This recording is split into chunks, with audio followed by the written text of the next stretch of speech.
Showtime, o som vai rolar. Rock nacional, a história a contar. Letras que falam, acordes que vivem, a força de quem nunca desiste. É Showtime, é hora de ouvir os heróis do passado que nos fizeram sentir. Do estúdio ao palco, do sonho ao som, o rock brasileiro segue sempre tão bom. Fala, meu povo querido, queridos seguidores e ouvintes do Showtime. Hoje a gente está aqui num dia especialíssimo, com um convidado especialíssimo, uma referência do reggae deste país, um niteroense como eu, e que representa o reggae para todos os cantos que ele vai, né? Então, senhoras e senhores, hoje eu trouxe aqui para a gente trocar uma ideia forte, Jah Rasta, meu irmão, Mário Seixas. Pode me chamar de Máriozinho e Mário Seixas. Pô, satisfação imensa, Dilcinho. Obrigado pelo convite, galera. Prazer imenso estar aqui com vocês. Irmão querido, referência total, cara que eu tenho um respeito profundo. Recíproca total. A gente estava conversando aqui antes da gravação, né? E a gente estava batendo um papo.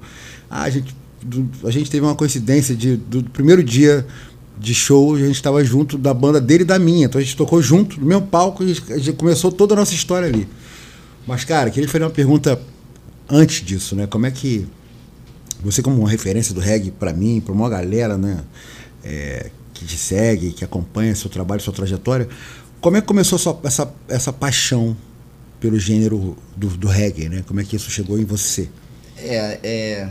A gente costuma dizer que a gente não escolhe, a gente é escolhido, né? Mas enfim, eu acho, né? Eu acho que ainda criança, assim, eu era muito curioso, né? Enfim. E ouvia muita música desde muito jovem, né? Desde sempre, assim, né? Já nasci ouvindo música, parece, né? A música é uma coisa que nos persegue, né? Nos acompanha, assim, e é algo que, enfim, né? E eu acho que, assim, eu acho que o ano que marcou, assim, o ano que meio que eu comecei a pesquisar, a ouvir inicialmente... Que o bichinho picou, né? Tim! Eu comecei a ouvir em 86. Sim. Eu comecei a ouvir Bob Marley, UB40. Essa rapaziada toda. Eu já tinha escutado Jimmy Cliff, eu já tinha escutado Peter Tosh. Porque a gente tinha uma cultura aqui de ouvir muito rádio, né? Uhum. Eu ouvi muito rádio quando eu era criança, com os meus pais, os meus familiares. E isso, o famoso Reggae Night do Jimmy Cliff. O Reggae Night, o Johnny B. Good, Peter Tosh, Jimmy Cliff, Bob Marley tocava, né? O Gilberto Gil já cantava No Man No Cry. Esses caras já estavam fazendo reggae, né? É verdade. Isso aí, né? Início dos anos 80 e tal, pá. Até que em 86, eu acho que eu comecei a gravar, né? Nas fitinhas cassete. Caraca. Sacou? O clássico NKA, Kit das antigas aí, cassete. Porque eu ouvia rock, eu ouvia mais rock. Mas aí eu falei, peraí, que parada é essa aqui, que né? parada dessa meio latina, meio misturado. Diferente. Esse negócio. E tem rock também, né? Mas tem um swing aí diferente, né? E, cara, sem perceber, eu fui pesquisando mais e mais, né? Foi se aprofundando. Fui me aprofundando, fui ouvindo mais Bob Marley. E as mensagens são fortes também, né? São incríveis. Então, e o incrível é que a mensagem demorou um pouquinho. Sim, que aí, né? Eu tô falando disso porque tem uma hora que quando isso chega, fecha o ciclo. Exato, né? Exato. E aí chegou uma hora que não tinha mais pra onde correr. Né? Você já tava laçado. Eu fui completamente laçado, foi uma emboscada que armaram pra mim. Eu falei, peraí, o que é isso aqui? Não dá mais. Agora, né? Deixa o dread crescer. Aí, pra deixar o dread foi jogo rápido. Né? Mas é isso, 80 e pouco, assim, né? 80 e muito, né? E 90 eu já tava indo aos shows. Entendeu? O que eu tava primeiro pesquisando nos discos, tal, os amigos que tinham, e a gente gravava a fita cassete. E eles eram as suas principais influências mesmo ali no início, né? A sua carreira depois? Então, e aí, cara, depois eu percebo que Paralamas me influenciou muito. Era uma banda que flerta muito com reggae. Pra caramba. O Gilberto Gil, né? São caras que foram fazendo essas pontes, né? Eles fizeram essa ponte. E a gente, sem perceber, já estava sendo fisgado ali, né? E tudo que era Jamaica, peraí, pá. E aí, daqui a pouco, vieram uns caras diferentes, tipo Yellow Man, né? Veio um outro inglês chamado Pato Bantam, que eram uns reggaes contemporâneos que a gente falou, ué, caramba, tem um monte de coisa. E aí abriu. Aí abriu a porteira e aí, né, foi pesquisando cada vez mais. Esse é uma influência muito forte, né? E eu vejo o Paralamas, né, como foi o The Police também, no início de 80, né, que flertou com o reggae também, teve essa chegada deles de ser uma banda de punk rock inicialmente, depois foram conhecer os caras do Wailers e tal, e aí os caras piraram também, e aí começaram a misturar, que é essa loucura que é o Police e o Paralamas, né? Sim. Que é quase uma onda de policiana brasileira, assim, é uma banda que eu acho que tem além de eu ter um apreço enorme, os caras são profi demais e compõem demais, e eu acho que eles também, na minha vida, acho que também, eles me aproximaram muito do reggae, assim, apesar do Gil, toda essa história, o Paralamas do reggae, do ska, eles foram os caras, né, foram os primeiros naquele iniciozinho da década de 80, a começar a botar na gente, pô, mas isso aí não é só rock and roll, tem um negócio aí, é igual a história do Coentro do Nordeste, mas no caso deles aí tem uns tamborzinhos, tem um negócio aí, tem uma batucada aí, tem um negócio latino. Tinham outras coisas que tocavam na rádio? Tinha. Tipo Baixada África, tipo KMD5. Porque o Reggae Night, cara, não chega a ser um reggaão, né? Mas ele era uma música de noitada. Exato. Ele não era um reggae, né? Ela traz o nome reggae, né? Traz o nome reggae.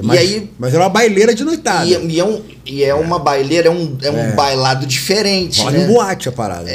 Exato. É o reggae menos reggae que eu conheço, né? É uma música pop, né? Popzaço. Mas eu digo assim, aqui no Brasil, né? Já tinha uma galera que misturava.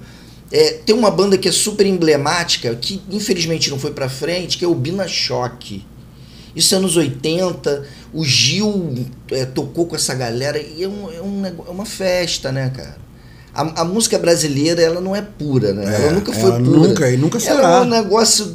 Assim como nós, né? Exato. Uma misturada danada. Então a gente vai pegando daqui, pega daqui, pego daqui, né? Tem tempero pra caramba, né, uma festa. Eu tava falando daquele iníciozão, né? A gente tava batendo esse papo aí de ele reencontrou um professor nosso da época que a gente começou e tá ali com a música, né?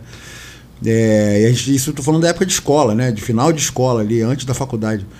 E aí eu lembro que, né, o DKV também já tava rolando. Ainda também eu acho que não tinha esse nome ainda, era outro nome. Nem sei se era. E eu lembro que a Bagabalô, que é a banda que, né, emblemática da sua vida para nós também, niteroenses e tal, e da galera do Rio, e esse show foi no mesmo dia, né? Como é que foi essa formação da Baga? Foi em 95, mais ou menos, né? Foi em 95 esse show. Foi entre 94 e 95. Esse show que a gente fez, primeirão valendo, aquele show primeiro valendo, que o cara paga ingresso, entra e é profissional mesmo.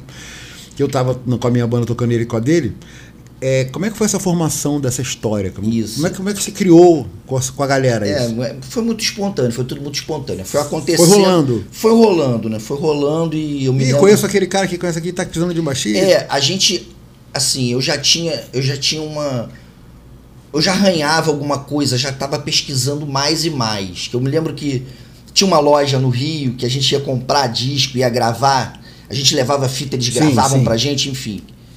E uma vez eu cheguei lá, cara, não tinha internet, a gente nem pensava em existir internet. Nem sonhava com isso. Fitinha TDK, fitinha baixa. Eu já ouvia Bob Marley, eu já tava cada vez mais ouvindo Bob Marley, Peter Tosh, esses caras medalhões, né? E os acessos eram ruins, o acesso ao disco. E a Steel Pulse, Black Uhuru, enfim, e vários nomes já estavam ali com a gente. E aí, cara, eu vi vendendo um caderninho, assim, impresso, de uma forma muito rudimentar. Um caderno? Um livretinho. Um livretinho. Sim. Nessa loja, que era a Village Records. Ela ficava na Galeria River, lá no Arpoador. E eu vi aquilo... Tinha camisas, tinham vários souvenirs, vários discos de reggae, aquele monte de coisa, a gente olhando, a gente ia com dinheirinho contado pra trazer o produtinho. Trazer alguma coisa que e a galera, um compra um CD, outro... E aí eu vi aquele caderninho, cara. Ele dizia... Bob Marley, 50 letras. Olha o Google aí de novo, o Google do Bob Marley. Eu falei, peraí, como assim, né? Caraca. Porque antes era o quê? Era encarte de disco, né? O encarte do vinil, o encarte do CD, aquele encartezinho dobradinho da fita cassete. E às vezes a banda não mandava letra no encarte, dava raiva. Que você alguns tinham letra, né? A gente ia copiando ali, fazendo aquela coisa. Aí eu vi aquele livretinho e falei, nossa, gostei disso. Aí eu comprei aquele negócio. 50 músicas? 50 letras, 50 letras. Do 50 Bob. letras de Bob. Só letra pura? Só letra. Mas eu já tinha gravado, a sim. gente ia pesquisando. Cara, aquilo foi um grande start, né? mesmo, cara? E aí eu cantava junto, pai, já tava... Porque nem tinha cifra da parada, era só letra pura. E eu, cara, até hoje eu não sou instrumentista. Sim. Até que, assim, era eu, o Fabinho, o Nis, a gente ali, o Digo, o irmão gêmeo dele, a galera ali, a gente ouvindo.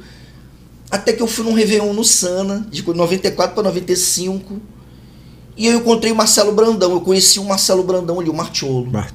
Tocando violão, e ele tocava um outro Bob Marley, a gente, se encontrou ali, e aí rolou mó sonzeira. O Martiolo era a alma da parada. Cara, também. aí rolou mó sonzeira, a gente ficou tocando E Fabinho, cara, você toca reggae, o cara que gosta de reggae, né, ou que toca reggae, quando você toca com o Fabinho, porra, é diferente, né, velho? O cara é muito referência e nas ondas, nas levadas, né? Quando você toca com o Fabinho, caraca, bicho. Não, o Fabinho é 10. Inclusive, cara, 20 de maio, aniversário do Fabinho Muniz. Caramba! Caraca, bicho. Putz, Fabinho, irmão. E assim, cara, referência pra mim de levada de reggae, de onda dos reggae. Quando você toca o Fabinho, aí o reggae é reggae mesmo. A parada. É muita onda, assim, né? E satisfação, alegria, prazer, né? Tudo junto, assim, e descobrindo as coisas, né? Até que pintou aquela oportunidade, né? Eu já tava começando. Aí encontrei o Marcelo aqui, em Niterói, porque a gente se encontrou no Sana. Sim. Depois de algum tempo a gente se encontrou aqui. E aí é isso, participação sempre acústico. Aniversário, reunião ali na casa de não sei quem. Churrasquinho de um, do outro. Aniversário, churrasquinho, festinha, Até que pintou essa oportunidade do um mini festival da galera do pré-vestibular. Sim. Que foi essa parada, é verdade. Que foi essa parada, né? Eu falei, e eu já tava ensaiando, eu tava começando a ensaiar com o Fabinho, com o Martiolo. E tinham mais dois caras que já eram mais experientes, que era o Marcelo Pimenta e Roberto Babu, guitarrista da antigaça. Meu irmão, né? Babu, cara. E o Flavinho. No trombone. O Flavinho já tocava trombone, também ele veio da banda do Salesiano. Ele estudava com a gente no Argumento, ele era da nossa sala. Isso. E ele já era amarradão em reggae também. Ele diz que quando ele encontrou a gente, ele falou, caraca, eram os caras que eu precisava encontrar. Era isso. Né? E foi ótimo, cara. Eu falei, peraí, eu vou escrever uma banda nesse negócio aí. E falei, galera, vai ter um show assim, assado, pai e tal. E foi a primeira vez ali. Aí o bichinho... Foi no Argumento em Concert, eu acho. Argumento em Concert. No Nó na Madeira. No Nó na Madeira antigo aquele primeiro. Do João do Nó. Isso aí. Caraca. Aí a Baga também lá na frente lançou o disco Reggae Sem Fronteiras em 99, né? Acho que foi por aí. Isso aí. A gente lançou pela Niterói Discos. Porque aí nessa parte que a gente tá falando de 95, aí desse período de 95, 99, já tava aquela loucura da cantareira já bombando pra caramba, lembra? A gente gravou até uma coisa experimental, não oficial. Assim, a gente chegou a comercializar em fita cassete. Ali na Boca Miúda com a galera. Na Boca Miúda pra divulgar o som mesmo. Claro. Né? E aí começou a cantareira ali, 97, por ali. O bicho tava pegando ali. E aí a cantareira também impulsionou legal, né? Porque eu me lembro que a gente foi na cantareira e tinha um violão e voz. Isso. E a gente olhou e falou, pô, esse negócio tem potencial, cara. Que a gente tinha tocado no Bedrock, a gente tinha tocado numa festa ou outra, a gente tinha tocado um ali que tinha em Charitas ali. Do lado da Cuibiza ali era... Le Mustache, não? Não, era... Le Mustache era mais samba. Daqui a pouco eu lembro, vou lembrar agora. Mas enfim, e aí a gente procurando um lugar pra tocar. Cara, um dia a gente procurou a galera da cantareira, a galera que administrava aquele espaço, que era bem no início. Porque eu lembro aquele início, vocês movimentaram muito aquilo ali. E aí a gente alugou a cantareira. Caraca, bicho. A gente tinha uma merreca assim guardada de caixa, alugamos a cantareira. O espaço. O espaço, e era só aquele pequenininho. Aquele início quando tinha o barzinho ali. E aí veio eu estudava no Fundão, o Marcelo estudava na UF. Cara, veio mó galera do Rio. Cara, a gente tinha que fazer um mapa pra chegar na cantareira, entendeu? Era Lívio, né? Lívio e Cristina, era o casal que mantinha a cantareira. Caraca, lembrei. E a partir daquilo, Aí os shows começaram a rolar direto. Eu lembro que o início da história da Cantareira foi a Baga muito forte ali. Ali já era o Bagabalô. Já era Baga. Eu lembro que eu ficava indo lá assistir vocês, e eu lembro a história começando, esse movimento nesse lugar pequeno, daqui a pouco aquilo ficou pequeno pro tamanho que ficou. Teve que ampliar eles mesmo. Ampliaram. Foi. E aí vieram as bandas do Rio, né, começaram a vir. O Forró Sacana, eu me lembro da festa junina que foi bem emblemática. Virou um circo voador, né, quase. A lona de Niterói. Né? Virou uma parada... Pô, mas como é que foi como é que se deu esse processo da criação desse disco? Que teve esse período aí? Sim, esse primeiro foi não oficial, né? E aí a gente já tava se esforçando pra caramba, pô, a gente tem que lançar, a gente tem que gravar, né? E aí a gente conseguiu uma oportunidade junto a Niterói Discos. Tinha essa parada, né? A gente... De tanto bater na porta e Cantareira e tal. Me dá uma beiradinha, me dá um pedacinho. Cara, eu me lembro que eu fui num evento assim, apresentaram a gente, eu consegui. O cara me apresentou o Jorge Roberto Silveira, assim. Né? Putz, cara. E aí eu fui falar com ele, né? Eu falei, ô, Jorge bem, prefeito, e aí, tá, não sei o que. Não, e aí, tem aqui o Mário, da banda Bagabalô, que tá prestes a gravar aí no Niterói Discos. Aí ele olhou pra mim e falou assim, mas o Bagabalô ainda não gravou? Eu falei, caramba, o cara conhece a legal, gente, né? O Jorge é bem ligado, músico também, né? Ele foi músico, né? Ele teve uma atividade bem intensa junto à música. E ele é ligadão, lá atrás, ele fica ligado na galera. E a cultura da nossa cidade sempre foi assim, muito efervescente mesmo. Um né? fala com o outro. Todo mundo se conhece. Enfim, aí a gente gravou, né? E a gente já tinha essas composições, porque eram músicas que a gente já vinha tocando, né? A maioria delas era de Marcelo Nestler. Marcelinho. Né? Cabelinho, Marcelinho. Marcelo Cabelinho. Algumas de Marcelo Brandão, Marcholo. E algumas minhas também ali em parceria com eles, né? Em parceria com algumas letras minhas, com algumas melodias minhas. A gente gravou, foi mó barato, né, cara? Com o disco, com o Reggae Sem Fronteiras em mãos, aí já a gente pôde viajar, a gente pôde, trocar pra caramba. A gente, convidava bandas de outros lugares para fazer dobradinha com a gente aqui. Muito maneiro. A gente invadiu mais o Rio, a gente foi para outros estados. Tinha nessa época a galera do Dreadline, a galera do Teatro de Lona da Barra também. Sim, exatamente. A gente ia pro Teatro de Lona, eles vinham para cá, a gente tocava também no Ballroom. Isso. Né, que era muito legal ali no Maitá, que era uma casa também incrível, né? Que hoje não tem cara, mais. Tenho saudade, porque é uma casa de um tamanho que faz diferença, porque falta isso no Rio de Janeiro, né, cara? Agora a gente ficou muito refém da coisa, muito pequena ou muito grande demais. Você não tem um meio termo, né? Aquela casa para 700 pessoas. 800. E ele tinha uma estrutura bacana, né? O Redondinho. som era muito legal. A gente chegou a gravar um material lá também ao vivo. Cara, que maneiro. De uma apresentação que a gente fez, que foi muito bacana. Muito cara, legal. Fica a dica aí para os investidores aí, ó, que querem abrir casa noturna. Faça uma casa de médio porte, né? Um negócio ali para 500, 600 pessoas no Rio de Janeiro, Niterói para 300, 400, nem tão pequeno nem tão grande, né? Para poder caber a galera, ou também não ficar grande demais, né? Porque nessa época tinha muito, por isso as bandas rodavam pra caramba. E agora ou a gente fica demais para um lugar pequeno, faz barulho demais, ou a gente faz barulho de menos para um lugar muito grande. Hoje a gente vê muitos festivais, né? Muita coisa grande. Palcos imensos e várias atrações. Eu lembro do Ballroom, eu lembro do Nativos, no caso, né? Chegando, o primeiro show no Ballroom. Eu lembro também, eu tava lá. E a banda de Brasília chamada Nativos, eu fui lá assistir, que era muito maneira, que depois teve que mudar o nome para Nat Roots. Mas eu lembro que tinha essa casa para poder abarcar eles que estavam vindo de Brasília, e eles tinham uma casa que cabia no tamanho, né? Nem era grande demais. E era muito bem localizada, né? Porque tinha o Teatro de Lona da Barra, mas, ele era no Maitá ali, né, cara? Na Zona Sul ali, era perfeito. E o Espaço Sérgio Porto ali também, que ainda tem, né? Coladinho, né? Do outro lado da rua ali também, era bem bacana. Isso faz muita diferença, né? Nessa logística pra gente que trabalha com música, cara. Faz diferença, assim. E aí, nessa época, quais foram os maiores desafios que você lembra, assim, né? Eu acho que o início de uma banda é um negócio meio desafiante, né, bicho? Porque desafio atrás de desafio. Não só técnico de cantar, tocar, não sei o que. Além disso, tem vários desafios. Naquela época, era muito diferente gravar, né? Era chato. Hoje era caro demais. Hoje, assim... Tem software em celular gravando disco inteiro. As pessoas gravam dentro de casa, né?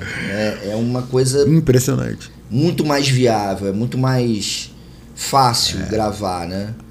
Ainda assim existem dificuldades para lançar, mas hoje é tudo muito mais fácil, né? A internet ela trouxe acesso, né?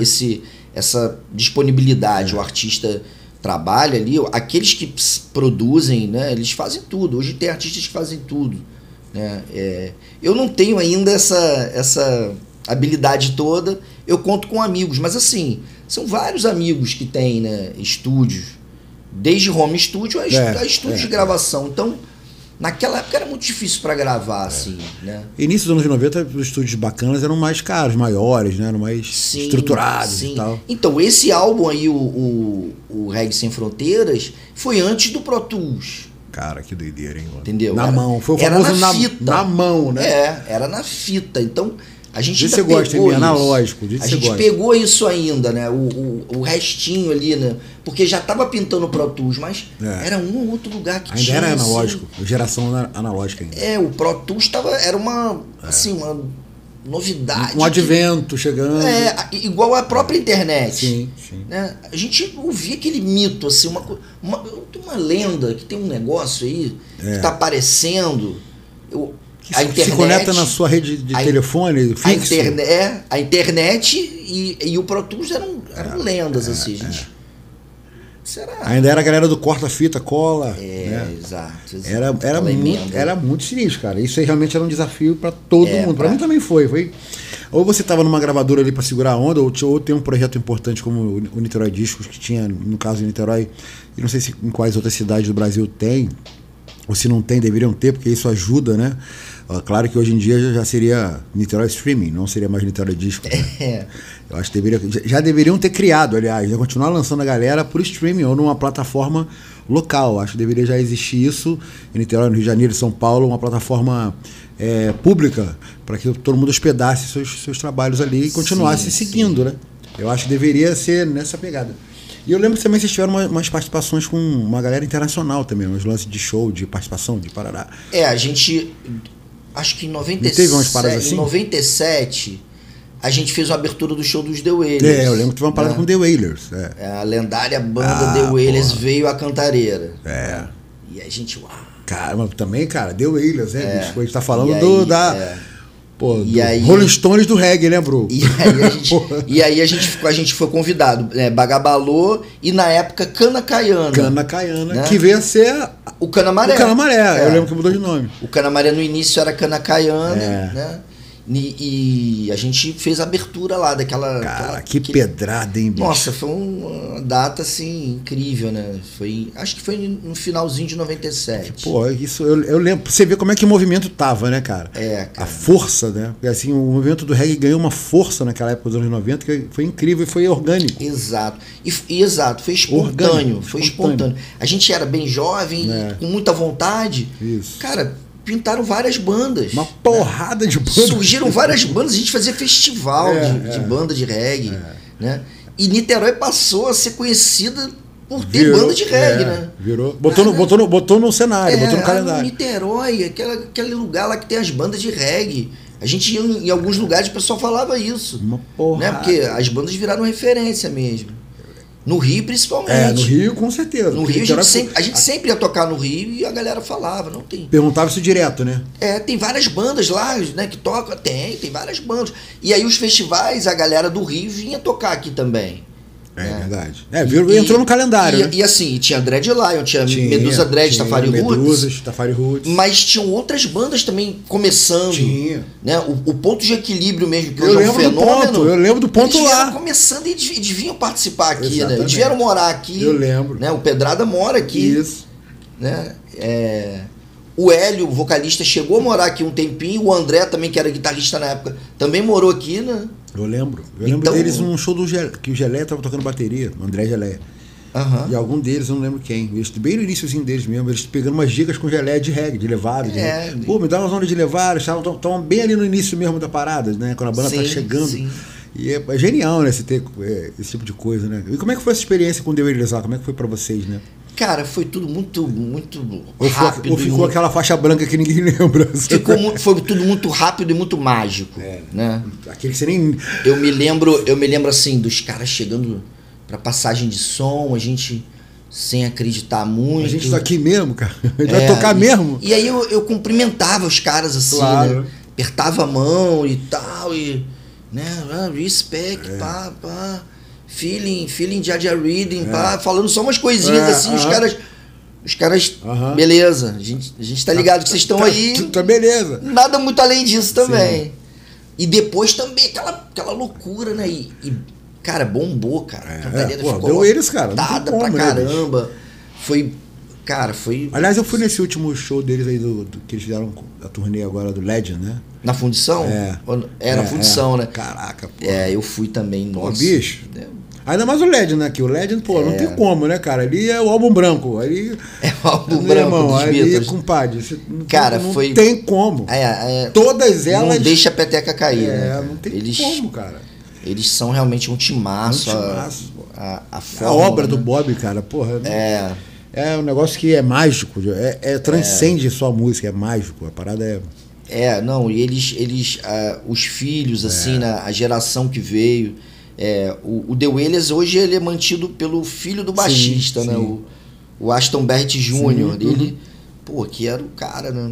Pô, muito doido, cara. Os caras mantêm aquela força, né, cara. Mas também teve uns lances seus, fora esse lance de The Wailers, teve um lance com Cidade Negra, com Tribo de Jah.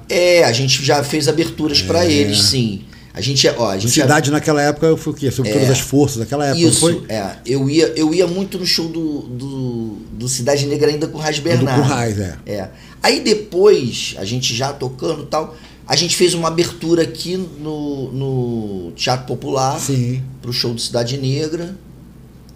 A gente fez aberturas pro Raz Bernardo também, lá no Teatro de Londres. Já ele como Raz Bernardo. Ele já carreira solo, lançando o álbum dele. Estamos aí pro que der e vier. E a gente também fez uma abertura pra Tribo de Jah. Sendo que antes da gente fazer essa abertura pro show da Tribo de Jah aqui em Nikit, a gente foi lá no Maranhão. Caraca, bicho. A gente foi lá em São Luís, né? Ninguém se lembra de Jah. A gente foi lá conhecer a cultura do reggae maranhense. Que é o maior vibe, né, mano? Coisa, é um troço doido. Também é sensacional, né? É um som que explode do povo, assim, né? É da alma da galera. Cara, é do povo real, assim. É todo mundo dançando juntinho, tudo dançando coladinho. As paredes de equipamento de som, assim, né, cara? É cultural mesmo. Nossa, é uma equipe... É tipo a equipe de funk, né? Paredão sonoro. Que tinha até o nome daquele radiola. É a radiola. Que na Jamaica é o Sound System, né? Sound System. Então é a versão brasileira, né, cara? Do movimento jamaicano aqui, né? E tem uma proximidade física, né, cara? O Maranhão com a Jamaica. Tem. O Brasil é imenso, né, imenso. Cara? E aí... Se você vai lá pro Maranhão... Lá na ponta. Você tá mais perto da Jamaica, né? Inclusive, agora houve um contato entre o ministro do turismo jamaicano com uma galera no Maranhão para aproximar mais, fazer essa ponte cultural turística, né, de uma linha aérea para poder... Pô, sensacional. Eles estão tramando essa coisa, o Ademar Danilo, que é o cara do museu do reggae lá em São Luís, eles estão tramando isso. Pô, eu acho que ia ser um tiraço. Mas aí, voltando rapidinho, a gente foi lá e lançou o Reggae Sem Fronteiras, o nosso álbum lá. Lá no Maranhão. Lá em São Luís, E participamos de um festivalzinho local lá também, que era o Unireggae. O Unireggae era um festival dos artistas locais, e eles escreviam suas músicas e tal. A gente tinha um amigo que foi morar lá, ele escreveu a nossa música. Pô, os caras ficaram de cara. A gente falou, pô, o que vocês estão fazendo aqui, né, cara? Vocês vieram do Rio pra tocar aqui em São Luís? A gente, pô. A gente quer conhecer, pô, Jamaica brasileira e tal. Cara, a gente quer levar nosso som, pô. Aí, cara, foi uma festa, né? E aí a gente varreu lá, assim... Esse disco é muito bom, muito cara, rádio, TV, eles abraçaram a gente de uma forma bacana, fizemos outros shows também. Que maneiro, né, cara?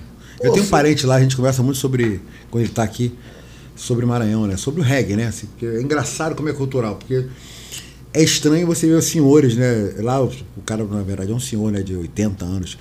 A relação dele com o reggae... É como se fosse num garotão da Cantareira. Sabe? É natural. Pra ele é natural. É natural, irmão, cara. Não sei o quê. E é engraçado, né? Ele tem muita idade, a gente fica trocando ideia e a gente começou a debater sobre essas coisas de distância física e da radiola, e como é bonito essa coisa e é da raiz deles, né? Isso é top demais. Exato. O jeito deles dançarem o reggae, o jeito deles levarem a noite do reggae. É muito espontâneo, é muito natural. É natural. Desde a criancinha até o senhor idoso mesmo. Todo mundo curte o reggae geral. lá. É muito É a gostoso, capital cara. mesmo a parada. Eu vou aproveitar, vou pedir pra Emir botar um pedaço do clipe do... Tem um clipe que você fez do Todos e Todas Iguais, né? Ou, na verdade, Sim. Todas e Todos Iguais, na verdade. Todas e Todos Iguais. Que você fez com o Flavinho no trombone, fazendo as fraseadas e tal. É mó reguezão pedreira.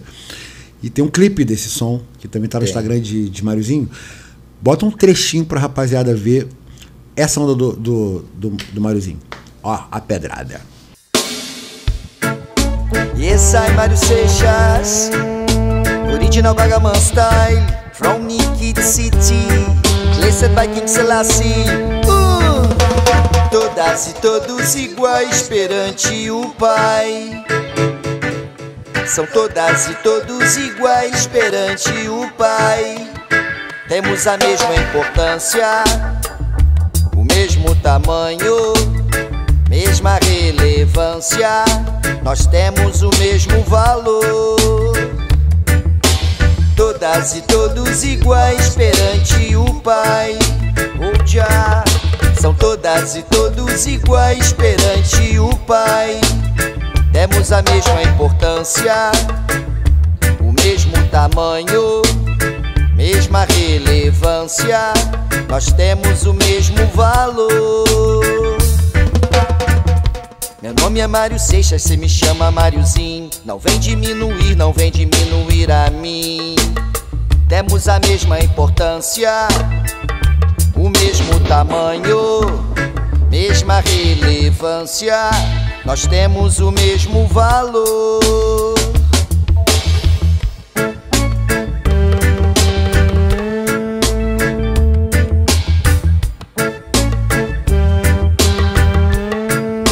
Bom, já voltamos aqui, depois dessa pedrada aí, e dessa soprada firme do Flavinho e desse som da banda, e já quero falar de outras coisas aqui, do lance do Gen Roots, e falar dos seus projetos atuais, né?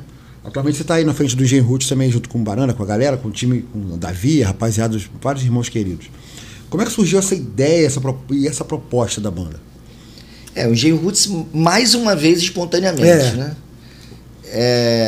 Cara... Que é muito maneiro o som, a onda da galera. Eu aluguei um espaço pra mim no Engenho do Mato, né? Eu sempre morei aqui embaixo, mas... Roots! Aí Roots mesmo.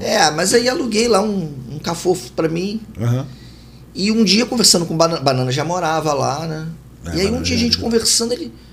mas como assim, cara? Você tá morando aqui, bicho? Porque eu não ia sempre pra lá. Eu trabalhando no Rio, tava numa correria grande.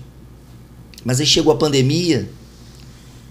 Cara, eu fui pra lá. Eu tava em home office. Eu fui pro Engenho do Mato. Fiquei lá direto. Pra quem não conhece o Banana, e que ele tá falando, que é aquela história que ele contou do Cana Caiana, daquele show lá atrás. Isso. E depois virou Canamaré, era o cantor e o vocalista do Canamaré. Ele tá falando de dois cantores morando perto. Olha que loucura de reggae. O Marcelo Banana, irmão de longa data, né? De cantareira, de todas essas aventuras aí, né? De caminhada. E aí ele vem e fala... Você tá morando aqui, cara? Tá morando, vamos fazer um som, né, cara? E pandemia, né? Geral em casa. Pandemia, né, bicho? Tudo parado. Cara, um dia a gente fez uma live, sabe? Ele puxou um violão, a gente, muito espontaneamente, puxou um violão, eu sentei num carrom, batuquei, os dois cantamos. Mandaram vários. E foi mó barato. E a galera começou a se interagir. Pô, maneiro, rapaziada, continua. Isso aí. Aí ele falou, vamos fazer de novo? Vamos gravar de novo? Vamos fazer ao vivo de novo? Aí fizemos de novo, só que com o Flavinho. Já com o Flavinho no trombone. O Flavinho também do Engenho do Mato. Flavinho também do Engenho do Mato. Aí veio, fizemos, foi mó barato. Vamos fazer de novo? Caraca, bicho, os caras foram Aí a gente fez de novo com o Davi. Também do Engenho do Mato. Né? E foi assim, a gente foi agregando, cara. Cara, que maneiro. E aí o Davi, cara, quando o Davi chegou, Davi Damasceno também, outra figura incrível. Outra figuraça. Né? Ele chegou e falou assim, tá muito legal, mas eu acho que pra ficar... Maneiro mesmo. Pra fechar, só falta o Fabinho e o Pedrada. Os dois do Engenho do Mato também. O Fabinho, batera, que tocou com todas as bandas de reggae de Niterói. Todas. E o Pedrada, baixista do Ponto de Equilíbrio também, Sim. morador do Engenho do Mato, vizinho do Banana. Meu Deus. Aí a gente ficou pensando naquilo. Ah, cara, vamos chamar. Vamos ver o que vai dar? Os caras adoraram o convite, adoraram a ideia. Aí as lives foram ficando mais profícias. A gente, né, arrumou uma estruturazinha melhor e tal. Começa já a ter uma responsa. E foi legal pra caramba. Aí não demorou pra que a gente chamasse o tecladista, aí veio o G Fonseca. O G, querido. Também lá da área, né? Também lá da área. E aí a gente brincava que pra tocar no Engenho Roots tinha que morar no Engenho do Mato. Era o pré-requisito. A chancela básico. é essa.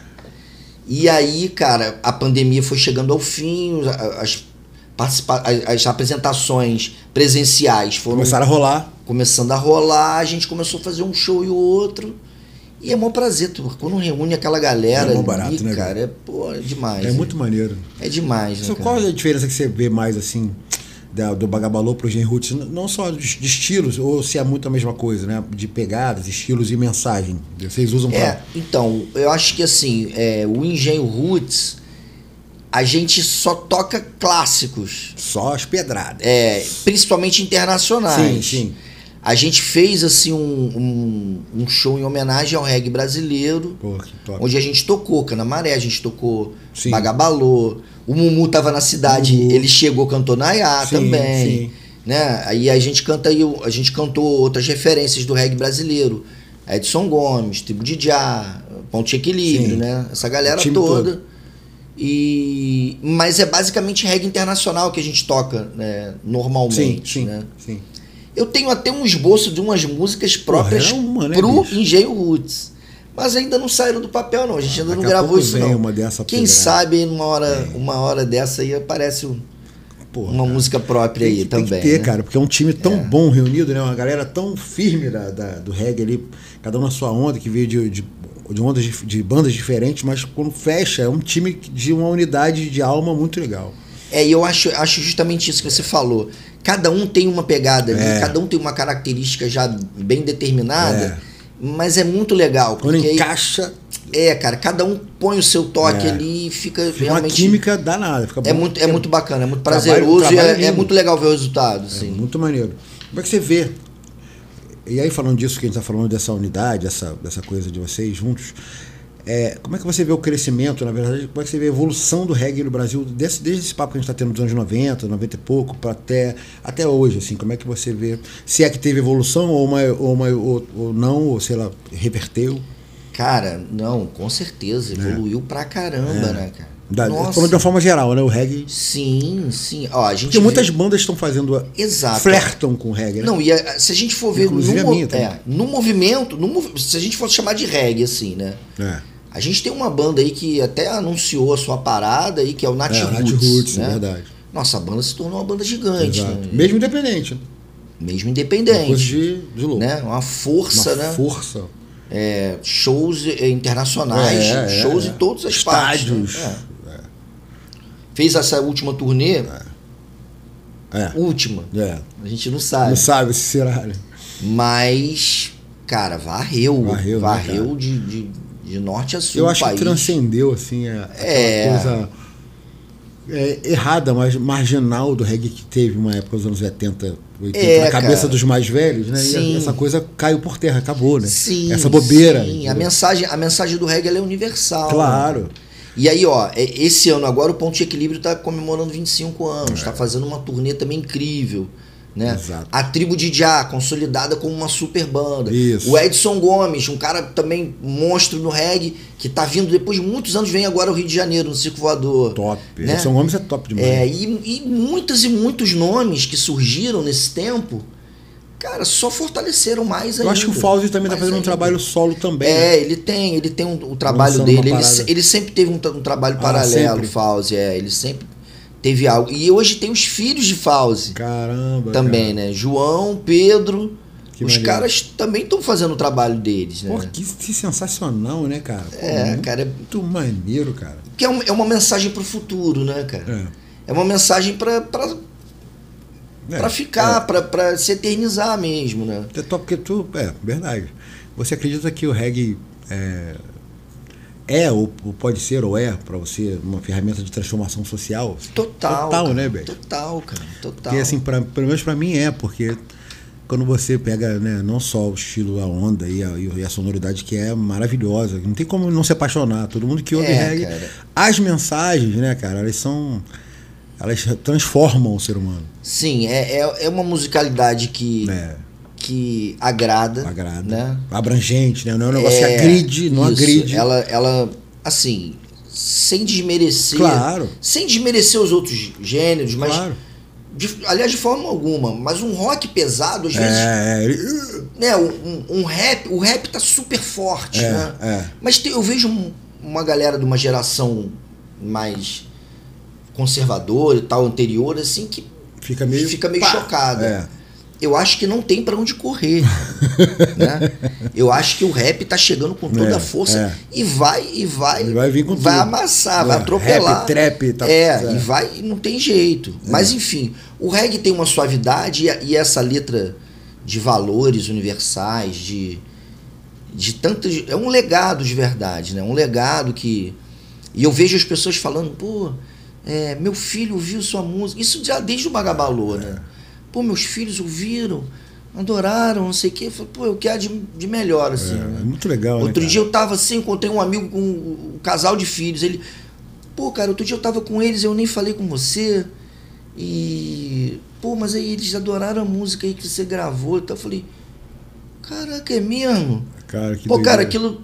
Cara, ganhei meu dia. Maravilhoso, cara. Eu falei, puxa, bicho. Aí eu até falei com as crianças assim. O reggae transforma, né? Uma onda que, pô, cara. Falei com as crianças assim, de uma forma, pô, cara, fiquei muito feliz. De aquilo entrar, né? E modificar.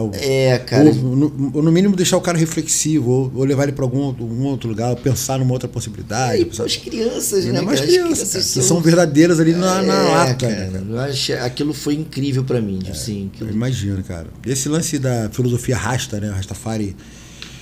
Como é que isso, assim, influenciou na sua música e na sua vida pessoal, né? Isso aí é a sua espiritualidade, né? Ou se isso influenciou mesmo, ou se não influenciou tanto essa parte da filosofia Rasta. Não, cara, eu tenho isso forte pra mim, assim, muito forte, né? Porque Rastafari é uma história antiga e ao mesmo tempo recente. Porque ela, se a gente for remontar lá, vem, pô, tem séculos e séculos, mas que traz uma luta, né, de um povo, né, pela sua liberdade, pela sua dignidade, né, e transcende, né, completamente. Né. É um negócio forte também, né? Muito profundo, porque você vê, é decolonial, né? Porque luta contra aquela colonização opressora. Sim. E é holístico também. Então, tem uma forma de vida mais saudável, de integração e harmonização com a natureza, uma vida mais saudável, uma vida mais natural, mais simples. Sim. Né? E, cara, eu sou profundamente influenciado pelos Rastas. Sou assim, legal. Sou entregue, cara. Os meus amigos que embarcaram mais, né, mais profundos na... porque assim, eu vejo assim, eu nasci e cresci aqui em Niterói, né? Uma cidade colada ao Rio. No Rio. Né? Um centro urbano, uma grande metrópole. Por mais que a gente tente, é muito difícil. É difícil. É uma força. Vale a pena ao máximo chegar, mas a gente está no meio da Babilônia, né? Exatamente. Então é o tempo todo ali, né, cara? É um embate total. E eu inteiro. tenho amigos que optaram por uma vida mais afastada, né? Mais afastada dos centros urbanos. Sim. E aí conseguem ter essa harmonia, essa relação muito mais forte. Né? Muito mais forte. E aí eu fico louco, né, cara? Admiro demais, sabe? As letras que eu tenho feito hoje, assim, elas trazem essa minha admiração. Essa onda, né? Essa minha sintonia, essa minha busca. Você sente que o cara tá com uma alma ali em constante evolução, né? Porque o cara tá tão aberto, cara, e propício àquilo, né? E é isso mesmo, é algo... É o que o Peter Tosh dizia. É do passado, é do presente pro futuro. Sacou? A parada não tem fim, né? É um trem que tá indo, né? Não para. É um trem que tá... É um rio que tá correndo pro mar. Sem parar. Né? Cara, eu também acho que é por aí, eu concordo contigo. E sinto também que a música, né, a tua e a música e o reggae de forma geral, e algumas músicas que eu já fiz, já mudaram, como você estava falando das crianças e tal, de mudar alguma coisas até mais sérias na vida dos outros. Você lembra de alguma música sua que você tenha feito da Baga, ou sozinho, ou com Genio, ou com outros trabalhos, que você viu efetivamente alguma coisa até mais profunda rolar na vida de uma outra pessoa, de um outro ser humano? Cara, eu acho que esse lance das crianças, sabe? Eu tenho outros amigos, lá desde a época da Baga. Às vezes até, a música às vezes até cura, entendeu? Eu já ouvi uma pessoa falar assim, eu sou terapeuta, eu sou musicoterapeuta. E usa a tua música. Eu ouvi uma música sua que se chama Reggae Terapia. Reggae Terapia. E aquilo me influenciou incrivelmente. E hoje eu sou musicoterapeuta porque eu ouvi aquela música sua. Olha que coisa, bicho. E eu ouvi uma outra figura também, que tem uma atividade assim, ela tem uma carreira socioambiental. Então ela tem vários projetos com empresas grandes aí, e com povos originários e impacto ambiental nessas populações, né? Sim. E ela também falou a mesma coisa. Pô, eu ouvi suas letras lá. É um impacto mesmo significativo na vida dela, né? Não eram letras só minhas, sim, mas claro, enfim. Claro, a música em si, as letras do Bagabalô, as sim. minhas também, mas claro, do Marcelo Nesta, do Marcelo Brandão. E elas dizerem assim pra mim, cara, aquilo me tocou profundamente a ponto de eu escolher a minha carreira, e hoje o trabalho que eu exerço, eu fui fortemente influenciado por aquilo que você fez. A transformação social total, e espiritual, cara, emocional. Aí assim, eu falo, pô, se uma pessoa já valeu foi tudo. Aí já valeu já tudo. valeu a vida toda. Valeu décadas de trabalho, claro, né? Se uma pessoa foi tocada, então... Pô, cara, que legal, cara. Isso é o que há de mais gratificante. É o que há de mais gratificante. Esse impacto, e é só a arte, né? E a música que tem essa capacidade de atravessar e ficar aí para a posteridade, as pessoas poderem ouvir depois que a gente não estiver mais aqui, né? Exato. E continuarem sendo tocados. Essa sensibilização, assim, através da arte, da música, é sensacional. Foda demais. E tem um clipe mais recente que chama Caminho da Luz. Sim. Que eu até vi o clipe, eu achei maneiríssimo, né? A música, aliás, é maravilhosa. E o clipe tem altas imagens de Nikit, assim, muito maneiro. Eu queria que, vamos botar esse clipe também pra galera ver um pedação em casa. E depois vocês têm que ver tudo, né? Mas ver um pedacinho, só um pedacinho. Olha, outra pedrada, olha essa. Buscando o caminho da luz, Já é quem me conduz. Buscando o caminho da luz, Já é quem me conduz. O caminho é lindo, mas também tem espinhos. Pra isso eu não ligo, com Já vou seguindo. Subindo eu vou. Buscando o caminho da luz, Já é quem me conduz. Buscando o caminho da luz,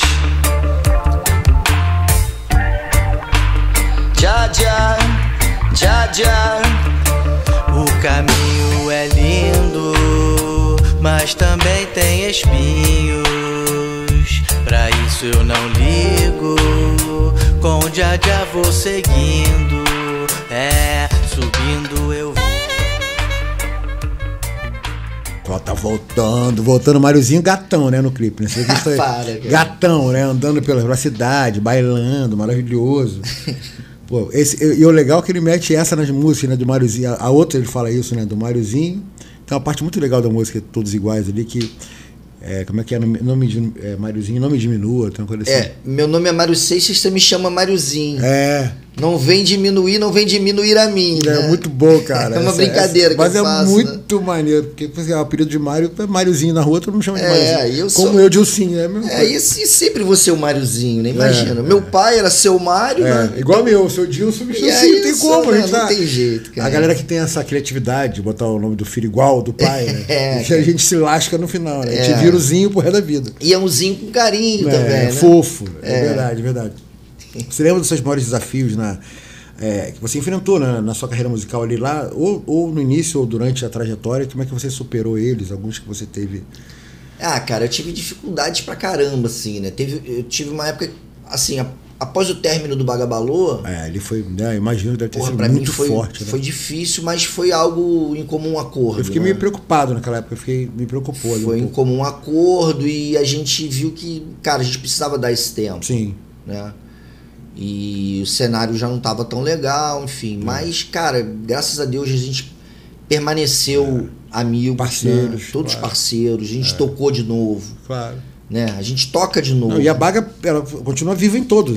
A gente toca de novo, a gente se encontra, a gente bate papo, a gente na verdade, é uma família, a gente é irmão, né? Conviveu 500 anos. E são desafios novos que a gente acaba encarando também. E às vezes é preciso passar por determinados obstáculos. Nessa época aí, né? braba que você tá falando, você chegou a pensar em desistir da música, alguma coisa assim? Cara, às vezes o pancadão é tão forte que você entra eu dei um tempo, assim. Não quero mais esse troço pra mim, não. E eu tava fazendo escolhas, né? Eu tomei determinadas decisões. Vou virar meu canhão pra onde, né? Que eu me afastei um pouco da noite. Sim. Eu vi que você deu uma sumida. Eu fui viver mais o dia, né? Eu fiz outra faculdade, né? Enfim, eu fui trabalhar realmente com outra área. Sim. Mas sempre de olho ali, né? Sempre vendo o que estava acontecendo. E acaba também que com isso que você fez, você também se engrandece de outra forma, que acaba trazendo para aquilo de volta. E aí, como é que são as coisas, né? Eu acho que com o que eu estudei, com logística, com esse porque esse universo, né? Conhecimento é sempre conhecimento, né? E aí eu trouxe para minha carreira musical, sacou? Sim. E aí quando eu resgatei, né, de uma outra forma, de uma forma mais livre, sim, até mais leve, né, sem cara? Porque eu me preocupava muito com os caminhos, o que a gente vai fazer, o tempo todo. Cara, hoje estratégia o tempo todo. Hoje as estratégias são todas mais assim. Vou fazer isso. Vou, não vou? Vou. Vai pelo coração, vai pela. É o que eu tô afim. E por incrível que pareça, também o leque de opções e de participações até com outras galeras aumentou, cara. É engraçado. Cara. Aquilo que eu não esperava aconteceu, né? Até que eu falei, cara, tá na hora de eu gravar as minhas músicas, né? E comecei a gravar uma, comecei a gravar outra. Vamos ver o que vai rolar. É desafio, mas é o que eu acredito que o desafio é uma grande oportunidade de crescer, né, cara? A gente tem ali uma, cara...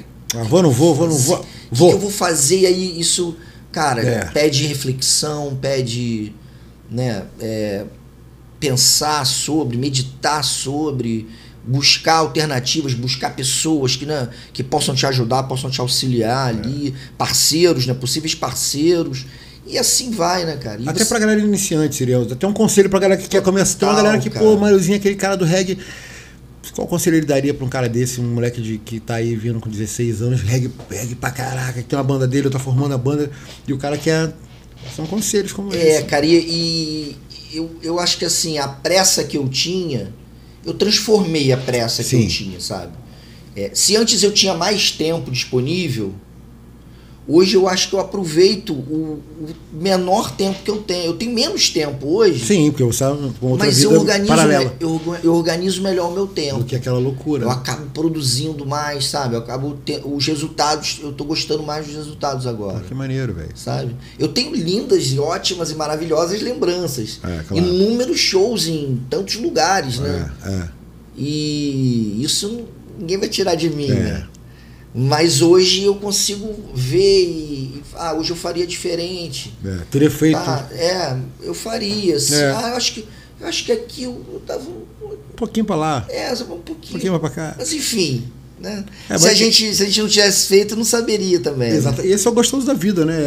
Sim. É o inesperado, o incerto, né? Quando você vai ali sem calcular e vai pelo seu instinto, pela sua alma, mesmo que você erre, faz parte do crescimento. Né? E acho que foi sempre espontâneo, foi sempre natural, sabe? É. Nunca foi uma forçação de barra.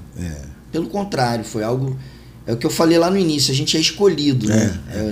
De repente a gente se vê, e agora? Já imerso naquela parada e tem que levar à frente, né? Eu lembro que no início ali de vocês, assim, da Baga, logo depois do início, quando a coisa estava mais consolidada, vocês viraram uma referência zona do reggae, que assim, tinha um cacho de banda de reggae ali meio que se baseando na Baga e também se inspirando na Baga, que acaba que você vira um instrumento de inspiração para uma porrada de trabalho. Isso é muito gratificante. Para novos trabalhos. Isso é legal pra caramba, né? Isso é muito gratificante. Eu acho isso top demais. Eu lembro daquele primeirão disco lá, as músicas eram maneiríssimas. Eu lembro desse monte de banda que foi surgindo, de China, da galera, de Bruce, toda essa rapaziada, né? Nossa, é muito bacana. Porra, e ainda hoje, quando a gente se encontra, e aí tem coisas pelo Rio, tem algo rolando em Niterói, e aí a gente se encontra, é bom demais, cara. É bom demais. E lembrar, né? A gente sempre lembra.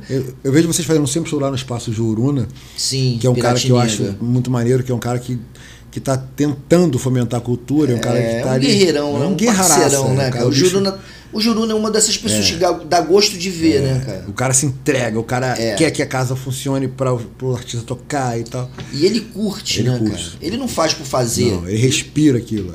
Ele ama, né? Ele não tá pensando só em grana. Exatamente. Ele abre a casa dele pra galera porque ele quer ele quer disponibilizar aquilo e ele quer realizar na casa dele. Ele faz fez um show lá há pouco tempo, o DKB fez lá, e eu lembro dele falando comigo, cara, aí a gente conversando, ele até me lembrando do lance, 1990, alguma coisa, ele nem morava lá, né, morava em outra região de Niterói, e ele indo pro ensaio do DKB, vendo a gente nos ensaios dele, moleque, a gente... Olha... E olha quanto tempo depois, onde ele tá, na região oceânica, a gente fazendo um show na casa dele. Olha que coisa, né? Ele era fã dele naquela época, um dia eu vou fazer a parada. E isso faz com que a banda vá com muito mais tesão fazer o show, muito mais vontade, muito mais... Não tem preço, né, cara? Pra todas as outras coisas tem aquele cartão lá, mas pra isso aí não tem preço. Tem parada. Eu acho que o cara é um cara muito maneiro, assim. Espero que se multipliquem pessoas como ele em todo esse país, pra todo mundo trabalhar, né, cara? Porque... faz falta. E é raro, né, cara? É raro você ver alguém que faça realmente por prazer, por ideologia, né? Porque, assim, cara, só com foco no dinheiro, né? E assim, nunca foi... a gente nunca pretendeu fazer música comercial. Então já começa daí, né? Já começa a ficar... Então, assim, tipo assim, cara, se você queria ganhar dinheiro... Acho que você planejou errado, né, cara? Acho que você atirou pro lado. Por que você não foi pro... Tem outros estilos aí. Tem outros estilos aí mais fáceis, né? Que a galera tá ganhando. Pô, por que, né? Por que você veio pra aí, né? Não foi pelo dinheiro, nunca foi, né? E assim, eu particularmente, eu preferi trabalhar em outra área do que cantar outros estilos. Sim. Sabe? Entendi. Então, assim, eu quero cantar aquilo que eu gosto, que eu acredito. Pra mim... eu me identifico com aquele perfil musical ali, né? Caraca, que maneiro. Eu lembro da gente, cara, agora eu tô olhando pra cara de Mariozinho, lembrei da gente na faculdade, eu também estudei no fundão, e eu tinha um Passatinho antigo, 77, aí eu descobri que o Mariozinho estava no prédio ao lado do meu prédio. A gente era de carreira diferente, claro. Mas a gente chegou a voltar de carona junto, lembra? Aquelas doideiras lá da Ilha do Governador? Sim. Eu lembro do Saulo também. O Saulo também. E Saulo do Flavinho também. Flávio é o do meu. Então era Flávio e Flávio no prédio. Isso. Né? E você, Saulo e Thiago no Belas Artes. Cara. Cara, o Passatinho 77 na ponte vinha rasgando. Muito bom, cara. Não, tem muita história, né? Cara? Muita parada. Cara. Essa história mesmo tem uns 30 anos, né? Tem, você que me lembrou isso já. Tem. Aí é brabo, que a gente vai se sentindo velho. Pô, assim, você tem 30 anos. Já. Não, e engraçado que é quando eu me toco... uma caminhada, sabe? E olha o tamanho da trajetória. Porque normalmente eu sou aquele mesmo menino, mesmo né? Cara, a gente se sente assim. Tem horas que eu, tenho menos ainda, né? Aí tem quando... Não, peraí, cara. Tem um chão. E outro dia eu tava conversando com os músicos aí, e os músicos falaram, não, tem décadas. Que isso, cara. Décadas, cara. Parece que foi ontem, né, cara? Calma, cara. Pô, não fala assim também, né? Assusta, né, irmão? Tipo... Mas é real, né, cara? São décadas já. Mas é bom também ter esse sentimento de, como você está tendo, de menino. Porque você sempre foi esse cara menino. E a gente sente essa energia, não só conversando com você na rua, ou nos lugares, como quando você está cantando. Sempre tem uma vibe leve sua, de um garoto. Isso, eu acho que é isso que talvez também cative as pessoas. Porque você tem essa energia.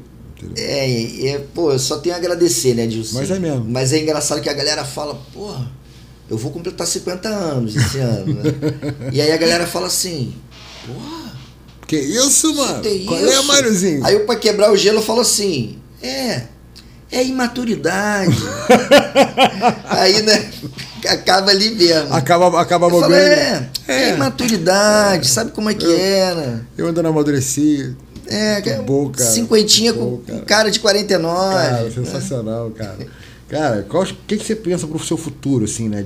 Não só da parte profissional de que você trabalha paralelo à música, como a música também, né? Você tem algum novo projeto de música, além desse que você tem feito e tá fazendo?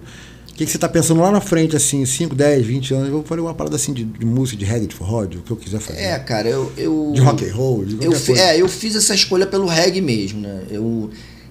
Te falar sinceramente, daqui a 5, 10 eu não sei, né? Não tem um planejamento. Mas você vai continuar lançando esses clipes e as músicas. Eu tenho aí eu tenho uma lista de músicas, né? Que eu tô vindo uma a uma. Daqui a pouco é muito provável que vai pintar um álbum, né? Pra marcar ali, né? Pá, né? Junta todo mundo e pá. Vamos ver. Eu tô ticando uma, né? Sim. Essa já foi. Aí, essa Caminho da Luz, né? Ela tava mais atrás, né? Mas essa música eu fiz com um irmão que é o Dom Casca. Sim. Ele mora lá fora, ele mora na Califórnia. Putz. E ele tava aqui. Aí eu falei, peraí. Dom Casca tá aí?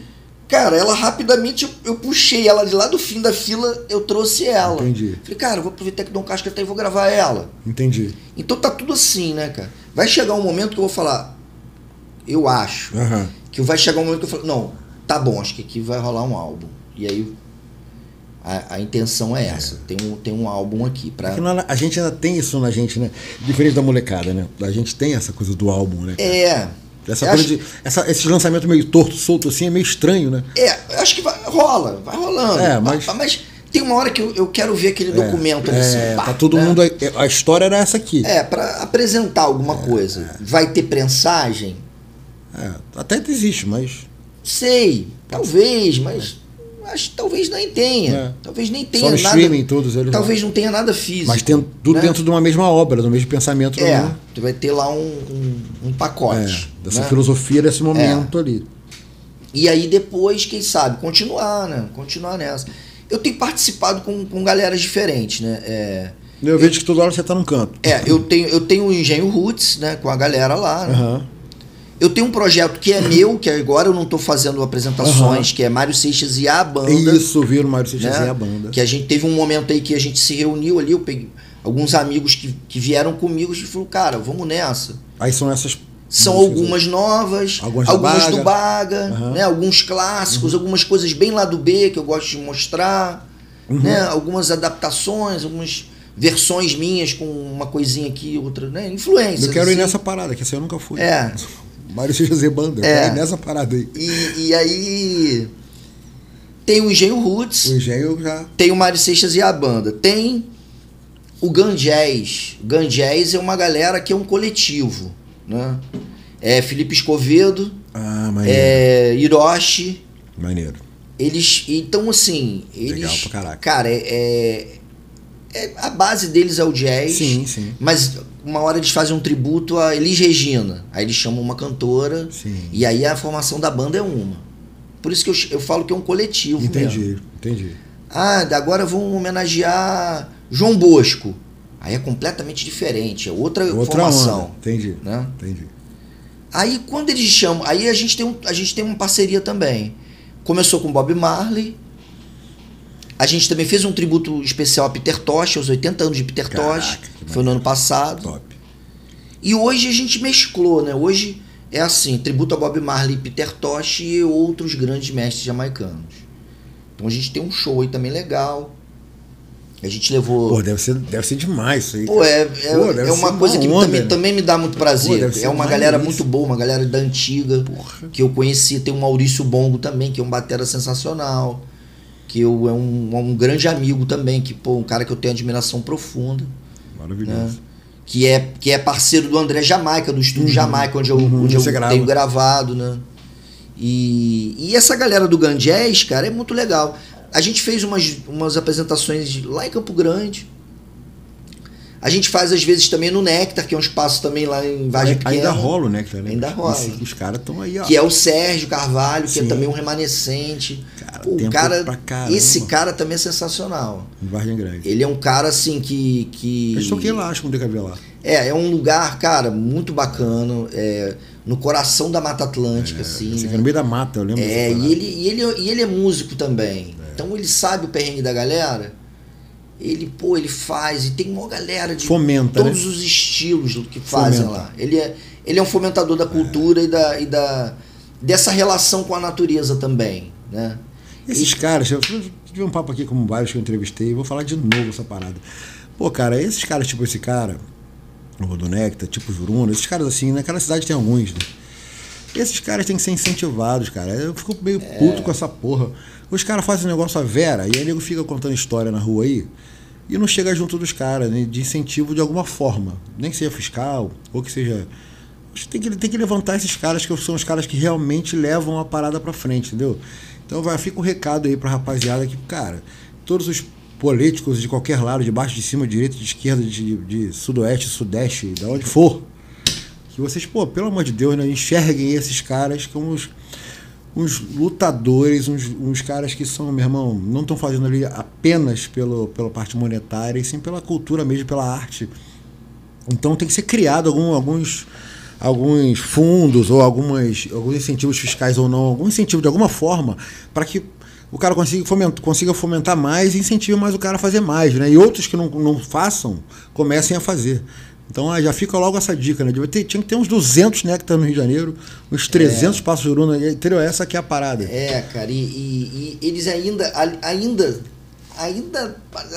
além de tudo, tem essa preocupação socioambiental. Né, ainda tem essa parada. Porque o planeta tá gritando aí, né? Se a gente não se atentar, se a gente não cuidar, né? Vai todo mundo de ralo e um abraço. Nosso canteirinho aqui, se a gente não cuidar do vizinho aqui, claro, o vizinho vai se voltar contra mim, o negócio tá ficando esquisito. Tá cada um no seu quadrado achando que só o seu quadrado vai ficar vivo, né? Exato. Então, cara, é música, é som, mas é cultura, claro, é preocupação ambiental também, sabe? Como que isso aqui vai estar para as futuras gerações? Nossos netos, filhos, bisnetos. Como que vai permanecer? Então, eu acho que vale a pena essa atenção, sabe? Vale a pena ter cuidado, ter carinho. Cada tempo que vai passando, mais 1 bilhão de pessoas no mundo, mais 1 bilhão. E é comida para todo mundo, é ferro para todo mundo, cada é prata vez para todo mais mundo. complicado, né, cara? E é difícil, né? Haja plantação, haja boi, é difícil, haja combustível, haja energia, etc.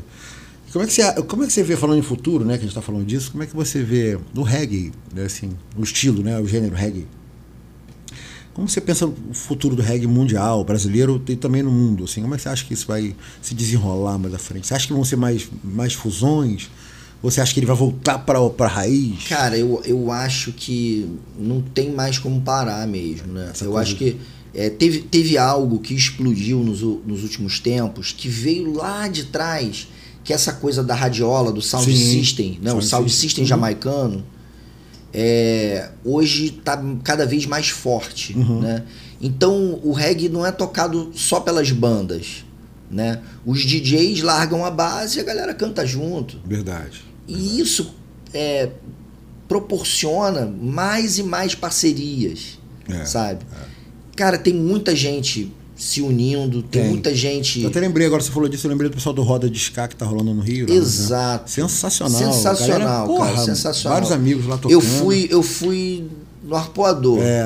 Rola no Leme. É mais no Leme. No Leme, Mas eu fui no Arpoador num verão, assim, um fim de tarde lindo, cara. Os caras na areia ali, o pau quebrando. Putz, muito demais. demais, cara. E é muito espontâneo, né? Coletivo também. Eles falam de uma coisa que é muito bacana, que é muito Jamaica, que é a cultura de quintal. Isso. Né? Isso aí. Cara, cultura de quintal é isso, né, cara? É você abrir as portas da sua casa, receber os seus amigos, fazer um som. Isso. É tudo simples, não tem luxo, não tem nada demais. Sem palhaçada.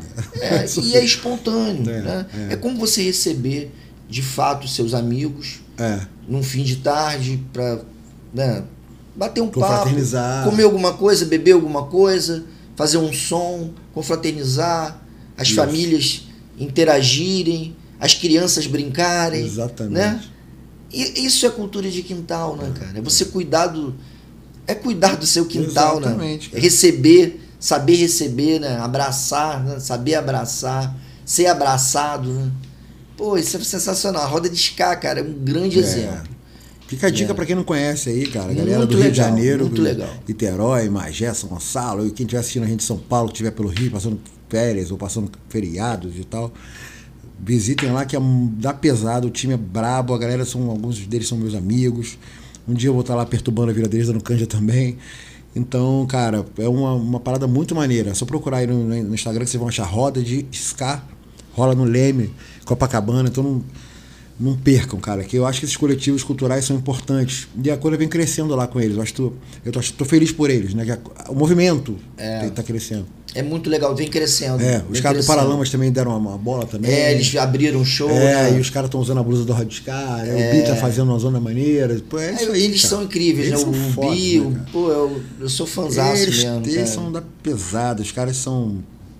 Os caras entendem do que a gente tá falando. Né? Cara, eu sou assim, suspeito mesmo. Eu também, porque ali a rapaziada é de verdade, né? A galera quer que a coisa cresça, porque tem que crescer, porque quando cresce pra todo mundo, aí que a coisa acontece, né? Quando é pra geral, né? Como o movimento do reggae foi aquela época dos anos 90, aquela coisa enorme, porque foi pra todo mundo. E a coisa...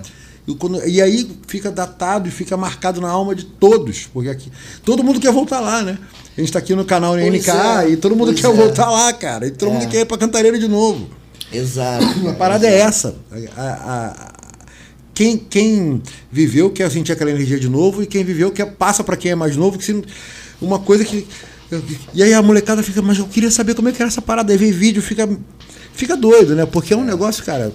Cara, um dia eu tava lá no Juruna, vou contar uma rapidinha. Uhum. Eu tava lá no Juruna, era show do Engenho Roots, a gente ia tocar e tal, pá. Aí daqui a pouco veio um rapaz, veio trocar ideia comigo, eu falei, e aí? E aí, pá? Você... Aí ele tava assim meio curioso, você quem? Eu falei, pá, eu sou Mário. Eu sou Mário. Só aí pode perguntar que Mário. Aí ele começou pra trocar ideia. Se perguntar que Mário, fodeu.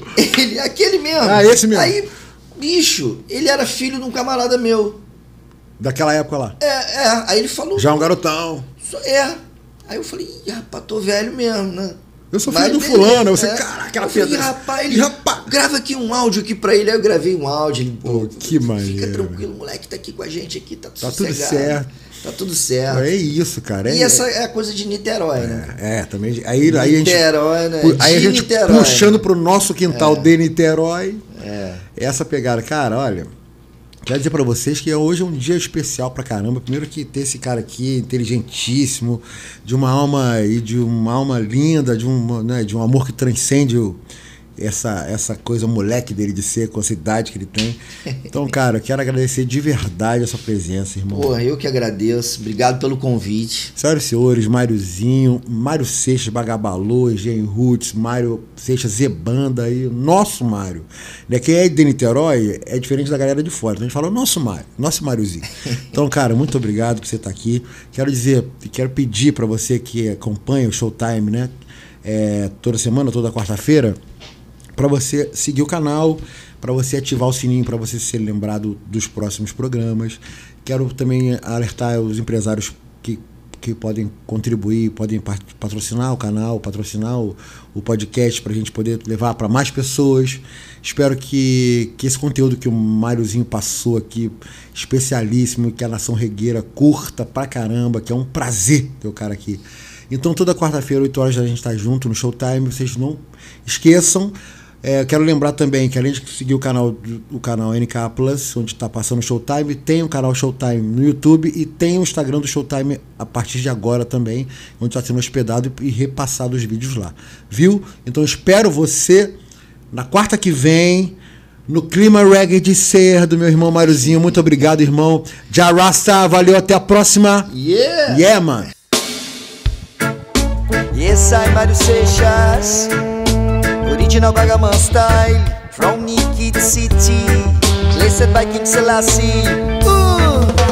Todas e todos iguais perante o Pai. São todas e todos iguais perante o Pai. Temos a mesma importância, o mesmo tamanho, mesma relevância. Nós temos o mesmo valor. Todas e todos iguais perante o Pai. Oh, já. São todas e todos iguais perante o Pai. Temos a mesma importância, o mesmo tamanho, mesma relevância. Nós temos o mesmo valor. Meu nome é Mário Seixas, cê me chama Mariozinho. Não vem diminuir, não vem diminuir a mim. Temos a mesma importância, o mesmo tamanho, mesma relevância. Nós temos o mesmo valor.